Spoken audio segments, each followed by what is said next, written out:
I'm going to reveal why most accident claims against hotels, motels, and resorts aren't worth much money. I'll expose which hotel injury cases are usually worth the most and how you can massively increase your odds at getting a huge settlement. To explain the first reason why most hotel injury claims are worth very little, let's look at a common accident situation. It's usually because you slip or trip and fall, or maybe you have some other type of accident. To keep it simple, let's assume that there was something dangerous on the hotel's property that caused you to get hurt. Maybe you have a little pain in your back or neck or another body part, but it's not terrible. It interrupts your vacation or stay at the hotel. You're bothered with the hotel because you don't feel that they handled the situation properly. Can you guess the reason why your case likely isn't worth money if this situation happens to you? If you guess that it's because you're not badly injured, you'd be right. So pat yourself on the back if you knew that. You see, most claims against hotels result in really small settlements because your injuries from the accident are minor. The most common injury from hotel accidents is pain in your neck, back, knee, or ankle. And if you just have some pain and it goes away in a few days, your case isn't worth a lot. And if you didn't take an ambulance to the hospital, the insurance company will use this as a reason to offer you less money. Every day that you wait to go to the doctor results in the insurance company valuing your claim lower. If you only have pain and don't have a broken bone or ligament tear, your claim against the hotel is likely worth way under $20,000. This is because your pain will often go away, and the hotel's insurance company likely won't pay a lot if that happens. You can't see pain from a neck or back injury on an x-ray, so the insurance company may argue that you're faking it. If you or your lawyer sues the hotel, their insurance company will often try to delay your case from quickly going to trial. If you haven't seen a doctor for your injury close to your trial date, it can really make your claim tougher to win. To explain which hotel or resort injury cases are usually worth the most,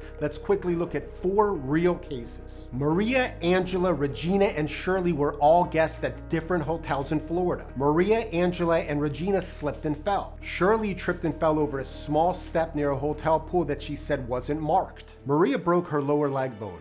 Angela, Regina, and Shirley all broke their upper arm bone, the humerus. After each of their accidents, they hired me as their lawyer. I settled each of those cases between $197,000 and $1.2 million. I worked on Maria's case with another law firm and we got a $1.2 million settlement during a lawsuit. So what one factor did all those cases have in common that greatly helped us get a huge payout for each? Surgery. The hotel or resort injury cases that usually have the highest full settlement value are those where you've had surgery. However, the odds are that you won't get a settlement for over $150,000 if you don't have surgery. Now, here's some bad news. Even if you have surgery, in most cases, the hotel's insurance company won't rush to pay you. Here's why. In my past 20 years handling injury claims, every hotel's insurance policy had a policy limit of $1 million or more. And even if you've had surgery, your case is likely worth much less than $1 million.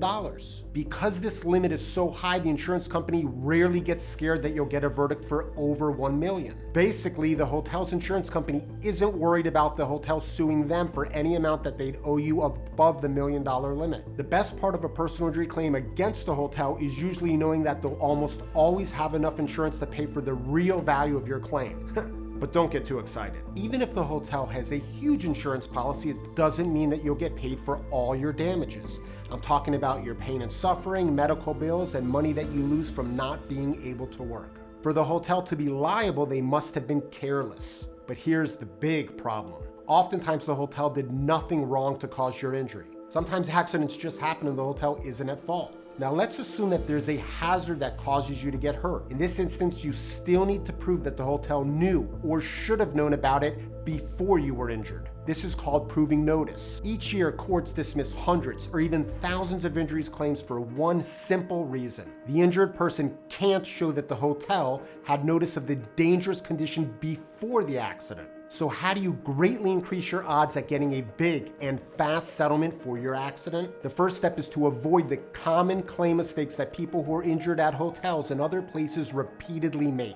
To learn how to easily avoid the mistakes that can cost you thousands of dollars, watch this video here or click on the link in the description below. And if you're seriously injured at a hotel, motel, or resort in Florida and you think that they may be at fault, click on the link in the description below to see if I could be the lawyer for you.